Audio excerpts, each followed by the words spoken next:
So the Cities Skylines franchise is known as being one of the best city building games of all time, but what if you wanted something else? Something a little different? Well, there's a whole range of great city building games out there, from titles that closely resemble Cities Skylines to games more focused on transport to colony sims that come with some great city building elements. Hey everyone, it's Marco here, and today I'll be giving you 20 great games like Cities Skylines for you to check out. Like, if you're new to city building games and you want a title that comes with so much charm and light-hearted gameplay, Town to City might just be for you. There's so much to enjoy about this cozy title that feels like a warm hug while playing it. To me, it just looks incredible with its voxel graphics and the blur effects that just make you want to live in this little town. It's perfect for players new to city building, where it removes the brutal and unforgiving nature of other similar titles and just adds in a lot of flowers and happy people. Unlike Cities Skylines though, Town to City acts more like a creative puzzle-solving game. Families will arrive and you'll have to assign them a home, but quite often they'll have certain requirements, like being near water or a mountain or needing a delightful garden. Other puzzle elements include building your shops close to warehouses, so you have to make sure that everything is very optimized. It's such a joy to play, and if you're a fan of getting creative in your city building games, Town to City is amazing and not to be missed. And if you don't want to miss out on content like this, maybe drop a like or even subscribe to find more city building videos. And then next on the list is Urbek City Builder, which will also appeal to fans of puzzle style growth and strategic neighborhood planning. In this title, your city develops based on how you place specific buildings to trigger the evolution of nearby homes and stores. It shares the same urban planning spirit of Cities Skylines, but it uses a unique resource system where you'll be managing wood, food, and energy instead of relying on money. The low poly visuals are clean and easy on your hardware, which makes for a very smooth experience. City building fans looking for massive scale or deep traffic management might be disappointed here, but the way the neighborhoods change based on your layout, it's very satisfying and it's a very chilled out game to play. To me, Urbek City Builder is an interesting game that's recommended for players who like to test out different city layouts, get creative, and just watch their city unfold in unique and interesting ways. And then next up, if you want some humor mixed in with your city building, then the Tropico franchise is not to be missed. In the game, you'll be leading a tropical archipelago as a leader who has to balance the demands of various political factions and global superpowers. Now, I'm choosing Tropico 6 just because it's newer, but a lot of people will be saying Tropico 4 is the best, so I'll let you discuss that in the comments. It shares a similar road building and service management setup like in Cities Skylines, but adds in a lot of political drama that's so corrupt it'll make Zimbabwe look like Sweden. To me, the atmosphere of this game though truly makes it stand out. The great music, the vibrant colors, and it just makes your island feel like a real place. It's sketchy, but a real place nonetheless. To me, Tropico is for the players who are looking for just a great looking city building game that has some complexity to it, but definitely leans more on the political mischief and humor side of things. Following that is a little hidden gem called TheoTown, who is for anyone who craves that pixel art look of the 90s, but wants some modern features too. This started out as a mobile game, but has since grown into a very deep PC title with a ton of content to explore. In the game, you'll build up a little town into a massive metropolis, complete with airports and even a space program. To me, there is so much to like about this game though. It can run on practically anything, from a low-end laptop to maybe even your Samsung fridge. For players craving that Simcity 2000 nostalgia though, look no further, as yeah, it is very similar, plus it's got some neat plugins to increase that replayability. Also, it's just so cheap you won't even need to get it on sale. Sure, the interface is a bit clunky, but once you get into it, it's very straightforward. TheoTown is great even today, and sure, it might not have the fancy realistic graphics of modern titles, but it's fun, accessible, and even for like $10, it's well worth it. Coming up next is Citystate II, a title that has so much potential, but its flaws hold it back. It handles city management in an interesting way though, where it's more of a society simulator with buildings rather than a pure city builder like Cities Skylines. In the game, you'll be taking the role of a leader building a country from the ground up by managing the tax rates, the civil rights, and even immigration policies. So sure, it seems familiar and it's got similar mechanics to Cities Skylines. However, it places a much heavier emphasis on how your social laws impact different wealth classes. Like, you can experiment with different political ideologies to see how the population reacts. On the downside though, the game is no longer being worked on. I guess some people call that abandoned, some people call that finished, but it's still left with some bugs and the issues here won't ever be addressed. However, you can still find a lot of fun in Citystate II, especially if you're looking for something different. Also, in case you didn't know, the studio is working on the next game, Citystate Metropolis, which should be coming out sometime this year. That looks very promising. And now it is impossible to have a list like this without including one of the greatest city building games ever made, SimCity 4. Before Cities Skylines, before Cities XL, there was this magnificent beast. Even decades after its release, it remains a gold standard for many fans of the genre. You'll be managing a whole region of interconnected cities, balancing budgets, and dealing with realistic urban issues. It shares almost everything with Cities Skylines, but comes with a deeper focus on regional connectivity, as well as utilities that modern games still lack. Plus, the massive amount of content and the incredible modding community keep it relevant even today. To me, SimCity 4 is a legend that still holds up today. Plus, name another city builder that comes with a giant robot to blow up your city. I'll wait.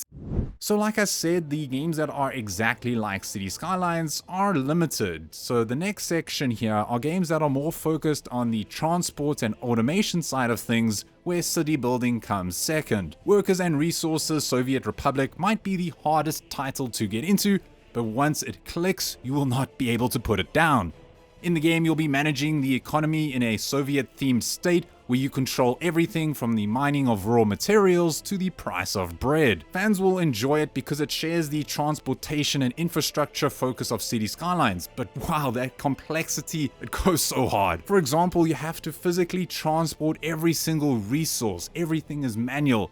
And if you mess up, it's not easy to get back. However, the depth is incredible, and successfully building a self-sufficient city is such a massive achievement.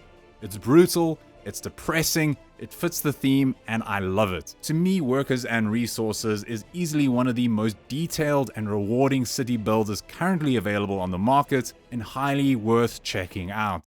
Then next on the list is Transport Fever 2, a game highly recommended if you spend most of your time in Cities Skylines building train tracks and transportation networks. The focus here is entirely on logistics and managing your goods or people across a variety of maps. Like, it seems so similar to Cities Skylines, but it's different. For example, you won't be zoning the cities yourself. They will be expanding naturally based on how well you connect them to your transport network. Also, if you are looking for great vehicle models, look no further. They are exceptionally detailed here, and just watching a complex rail system function smoothly across different historical eras is just so satisfying. Actual city management side of things is very hands-off, so don't expect to be placing schools or police stations here.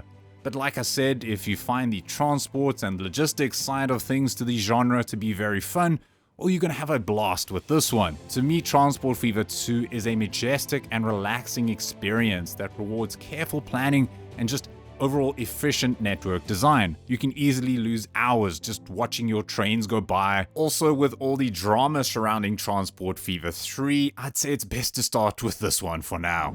Then coming up next is Anno 1800. Again, this game seems very similar to Cities Skylines, but it's going to be focusing way more on the production and logistics side of things than the actual city building. In the game, you'll be forming this 19th century empire across several islands, balancing the needs of different social classes as they evolve. So while it shares the similar urban layout planning of Cities Skylines, it focuses way more on the trade and logistics and fulfilling the specific resource needs of your population. And while their latest title, 117, is out, it's still a bit rough around the edges, so if you're looking for a complete game and are new to the Anno franchise, look no further than this one. The visuals are incredible. I thoroughly enjoy them even today, and the gameplay loop is incredibly addictive as you constantly unlock new technologies and distant regions, and you just want to see what else is out there. It can become very hectic in the late game when you're managing multiple islands and complex trades routes at the same time, but ask anyone what their top city building game of all time is, and Anno 1800 almost always comes on top, even if it's not 100% focused on city building. Moving on to my next section, where we'll be changing up the setting, where I'll be focusing on city builders that focus more on fantasy, sci-fi, or survival. And first up is Foundation. I love this game, just way too much. I did a whole video on it. It's great for fans who love the medieval setting, organic gridless building, and just overall a chilled out city builder. You can call it whatever you want though. Chilled out, cozy, relaxing, charming, but once you start noticing little features like seeing the villagers selling their fish that they caught on the day, or these paths appearing from people walking too much in the same areas, it pulls you in and you don't want to stop playing. There are so many things that I enjoy about it. It's got that, like I said, the organic city building. It's got a lot of freedom and flexibility. It's very easy to manage your economy, and the progression system is very satisfying. Like you can tell, the devs have put so much care into this chilled out city building game, and now with mods it's even more replayable. Once I started playing this game, it was very hard to put down. I could easily lose an afternoon or a whole weekend without worrying about the traffic of modern city builders or the intense survival elements of other games on this list. It's just so relaxing. Following that is Farthest Frontier, a title for players wanting a mix of city building and intense survival. In the game, you'll be leading a group of settlers into the wilderness to build a new life from scratch, all while dealing with the harsh nature. Yeah, it's more light on the city building mechanics though, and focuses more on just trying to keep your people alive, but that in itself is so satisfying. You have to manage complex farming cycles, protect your town from raiders, and try to survive the freezing winters. The graphics are great, and the systems like soil health and crop rotation add in a lot of depth to the gameplay. However, it can be stressful when things go wrong, especially on the harder difficulties, and it might not be if you're just trying to look for a more relaxing setup. But if you are looking for a city builder that feels like a constant battle against the elements as well as other people, Farthest Frontier might just be for you. Next up, for a very similar title, just a bit older, up next is Banished. And yes, I know both of these games are more of colony sim, so you are free to call me out in the comments, but leaving it out would still feel weird. Sure, Farthest Frontier is very similar, and it brought out many quality of life improvements, but to this day, Banished is still loved by its community. It's one of those games that doesn't seem too complicated at first, like sure, your villagers will need food to survive the winter, and they'll also need enough shelter and warm clothing, but that's about it. But the more you play, the more you're gonna get wrapped up in a game that was just so well designed. Like when it came out, people had no idea that it was going to leave such an impact. And sure, it is a bit dated right now, but thanks to the modding support, you can play and experience it with even more levels of detail and replayability. So yeah, go try out Banished if you are enjoying the vibe. Definitely include 1 or 2 mods while you're at it, and just get ready for a brutal adventure of survival as you just try and get your village not to be wiped out after a harsh winter. Now, it'd be weird including all these medieval city builders without including Manor Lords. In the game, you're tasked with turning a tiny village into a bustling city while also defending your land against rival enemies. It shares that same satisfying organic city building you get in Cities Skylines. However, if you so choose, the game adds a massive layer of real-time strategy combat that you don't often see in modern city builders. Yes, it's still a little rough around the edges, but it's still a lot of fun. The visuals, though, are incredible. I think that might be the biggest draw if you want to play it. Sure, it's got its few issues here and there. It's still in early access, so it's not as polished as Foundation or Farthest Frontier, but wow, it is a lot of fun, and personally, I enjoyed my time with Manor Lords. I know a lot of people have their issues with it, but to me it's highly worth checking out if you just want a great looking medieval city builder that has so much potential going forward.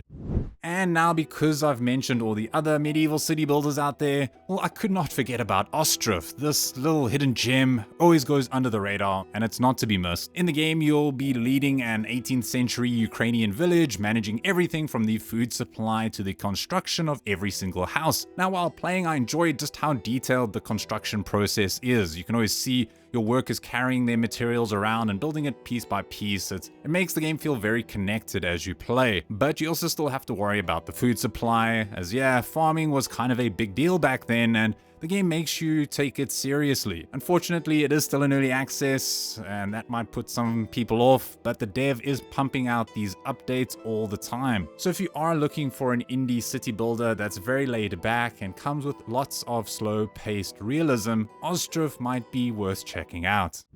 Then taking a trip to space is Surviving Mars, a game that sci-fi fans and space enthusiasts will find very rewarding, especially if you haven't played the first one and you have some money to spend. Your goal here is to establish a functional colony on Mars, managing everything from oxygen and water to the mental health of your colonists. The sci-fi aesthetic is great, and the tech tree lets you eventually transform the entire planet into a green paradise. Now, many people were not a fan of this relaunched edition, mainly because even though it came with all the DLCs baked into it and the graphics got a neat refresh, many people were upset they didn't fix some of the bugs and issues. However, since the red dust has settled a bit and the devs are releasing some fixes, it's become a great game to play. So yes, I know it's not a real city builder like Cities Skylines, it just shares some city building elements, but if you're wanting some more survival elements, this is definitely one to check out, especially if you're a fan of the sci-fi genre. And then next up we have Frostpunk, the first one because it's still such an epic game if you haven't played it already. The game is set in a frozen post-apocalyptic world where the last hopes of humanity huddle around these massive coal-powered generators, and now you're tasked with managing the last city on Earth. In the game you'll be doing a whole bunch of different things. First we'll be making some very tough moral choices that will directly impact your society.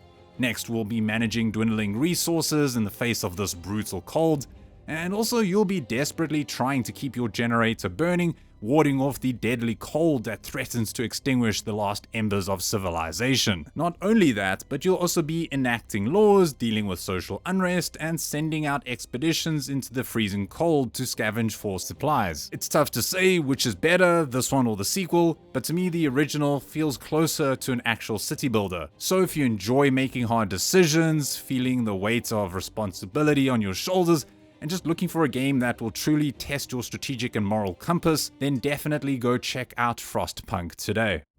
Then for a title that did come out recently, it's Nova Roma. It's from the same studio that brought us Kingdoms and Castles, as you can probably tell, except this time it's a Roman city builder. And if you are a fan of complex water management and this Roman setting, then look no further. In the game, you'll be transforming a small village into a magnificent Roman metropolis where you'll be managing production lines, citizens' needs, and an intricate water network. So while you are planning your city's layout, it introduces this very complex, sophisticated dynamic water simulation where you'll be building aqueducts and dams in order to prevent floods and to help irrigate your crops. Adding to the fantasy side is that you'll be managing a pantheon of demanding gods who will be unleashing devastating plagues or fires if you forget their constant requests for tribute. So sure, it isn't as complex or deep as some other city builders. If you are just looking for a great looking city builder with some divine intervention and some great water physics, then maybe go check out Nova Roma today. Now again, this isn't a pure city builder, but Timberborn does scratch that Cities Skylines itch of watching your town grow into a mega beaver empire. It leans more into the colony sim side of things with sprinkles of city building and now some automation elements too. In the game, you're managing a bunch of beavers, watching them grow up, have kids, all while staying alive through those intense droughts. During my gameplay of the game, it was very addictive, watching your population rise and thrive. It does get very stressful at times though, especially watching your tiny critters if they start to starve or get sick, but hey, you can adjust your settings for that. And yeah, the management and logistics elements can also create a good challenge where you'll be trying to understand water and dam dynamics like you're a dam engineer who loves furry creatures. Is it a true city builder? Probably not, but if you do love City Skylines and want to watch your city grow on a different setting now, as well as a different species, then Timberborn might just be for you. And last but not least, I'm throwing in one of the greatest games of all time, Songs of Six. Is it the best city building game of all time? It's hard to say, but it's definitely up there. Is it pretty? Well, looks are subjective. Is it complex? Well, just picture managing everything down to the granular level. Like, I think players who enjoy workers and resources will definitely still get a kick out of this one. Everything from the diplomacy to the raids, from the economy management to making sure your citizens just all have the right living conditions, all of this plays a vital role in the game. It's challenging, but once you get into it, you might never watch another one of my videos because it's so addictive. Sure, it's more of a colony sim, but the city building elements are done so well, managing thousands and thousands of citizens. It's incredible, and it's still in early access. But honestly, don't let that tag fool you, as the game feels very complete, and the demo gives you a great taste of what to expect. I know the visuals will take some time to get used to, but yeah, Songs of Six is a hidden gem, definitely not worth missing out on. But that wraps up my video. Which games did I leave out? Let me know in the comment section below, and if you found a game that you enjoyed, maybe leave a like, maybe even subscribe to find more games to get lost in. A big shout out to my channel members, you guys always mean so much to me and help my channel keep going. But other than that, it's Marco here from Easily Distracted Games, and as always, don't stop gaming.